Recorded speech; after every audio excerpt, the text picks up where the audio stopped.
আসসালামু আলাইকুম সুপ্রিয় শিক্ষার্থীবৃন্দ, আশা করি আপনি সবাই ভালো আছেন।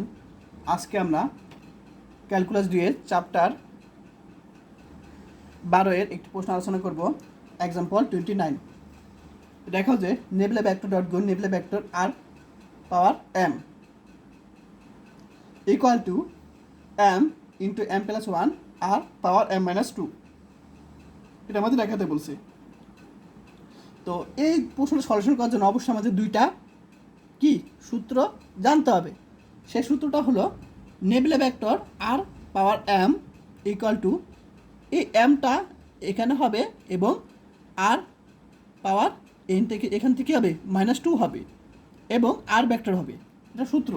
তাহলে আমাদের এখানে যে অংশটা হবে সেটা এখানে হবে এবং এখানে কি হবে -2 হবে এবং এখানে আর ভেক্টর হবে এবং নেবুলা ভেক্টর ডট গুণ আর ভেক্টর এটা কি হবে 3 হবে। এই দুটো এখানে সূত্র। দেখো এই যে সূত্র, ঠিক আছে, এই সূত্রটা এবং এই একটা সূত্র, এই দুইটা সূত্র কিন্তু আমাদের লাগবে। নেবুলা ভেক্টর ডট গুণ আর ভেক্টর ইকুয়াল 3। আচ্ছা, তাহলে সূত্র দুইটা লিখলাম আমরা এখানে। এখন আমাদের এটা সমস্যা এটা দেখাতে বলছে, তাহলে এটা লিখবো প্রথমে নেবুলা ভেক্টর ডট গুণ nabla vector 5 two the power m। আচ্ছা, এখন এই যে নেবুলা ভেক্টর জিনিসটা দেখো, এখানে ইউবি সূত্র মাধ্যমে আমরা কাজ করছি।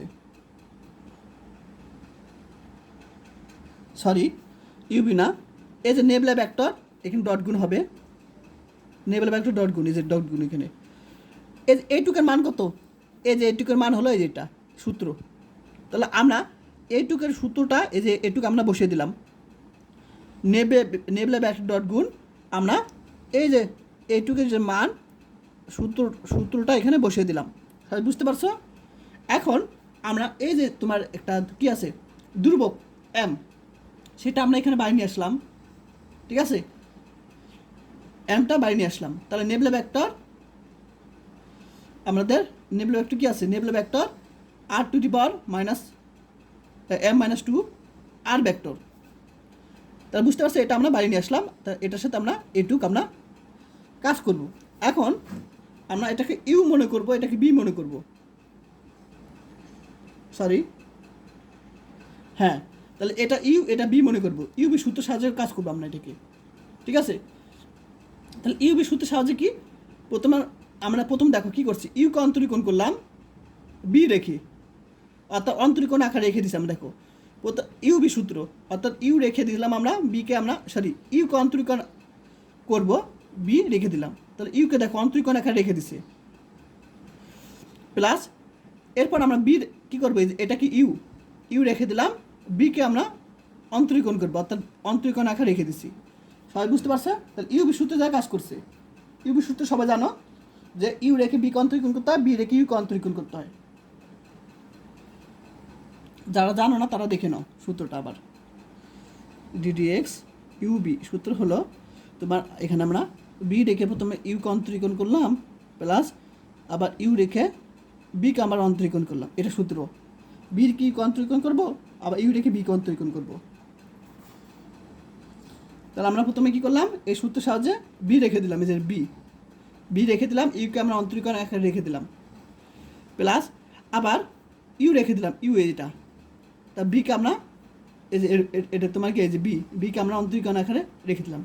আর ভেক্টর নেবুলা ভেক্টর আর ভেক্টর,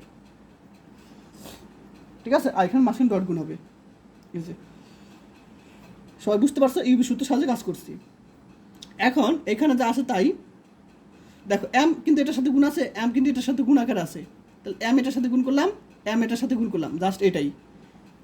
এরপর আমরা যে কাজটা করছি সেটা দেখো,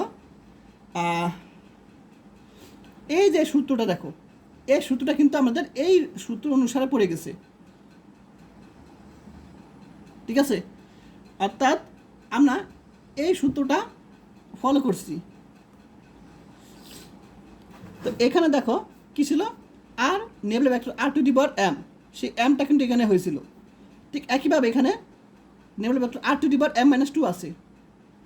তাহলে আমরা এখানে m-2টা বসালাম, আর এম তো এখানে আছেই। আমরা কিন্তু এই সূত্রটা ফলো করছি। এখানে যেটা আসে সেটা প্রথমে এখানে বসবো। তাহলে এটা যেখানে আসে সেটা এখানে প্রথমে বসবে, তারপর এখানে -2 হবে, দেখো -2 কমছে।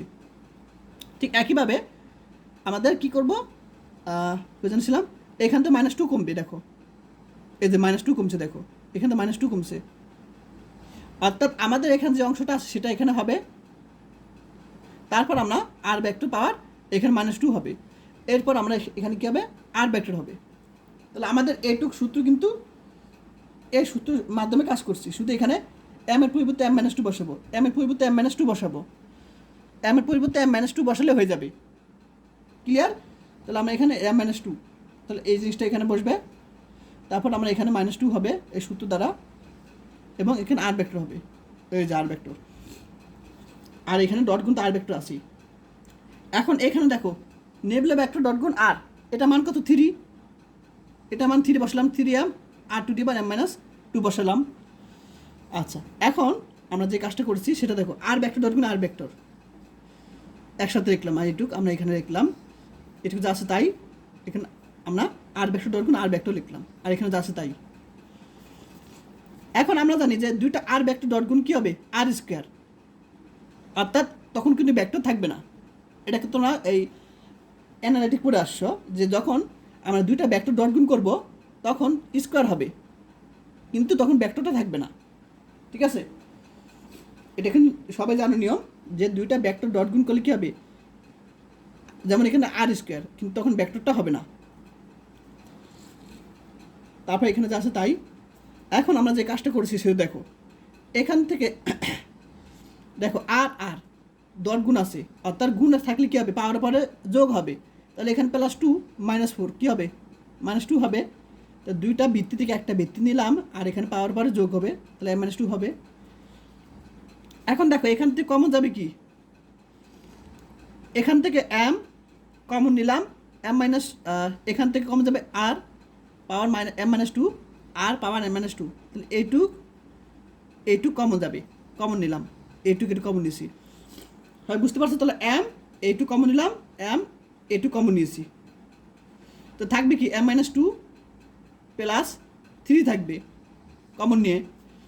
এখন এটাকে ক্যালকুলেশন কী পাবো, m+1 পাবো, তো m × m+1 r2m-2, এটা আমাদের দেখাতে বলছে, দেখানো হলো যে আমাদের এটা দেখাতে বলছে। তো তোমরা বুঝতে পারছো কিনা অবশ্যই আমাকে কমেন্ট করে জানাও, আর বেশি বেশি ক্লাস দিব কিনা তো অবশ্যই আমাকে জানাও। আর যারা এখন আমার ইউটিউব চ্যানেলটি সাবস্ক্রাইব করে নাই তারা অবশ্যই করে দিও, আর যারা কোর্স করতে চাও তারা আমার 01406486940 এই নাম্বারে কল দিবে, কোর্স ফি 360 টাকা।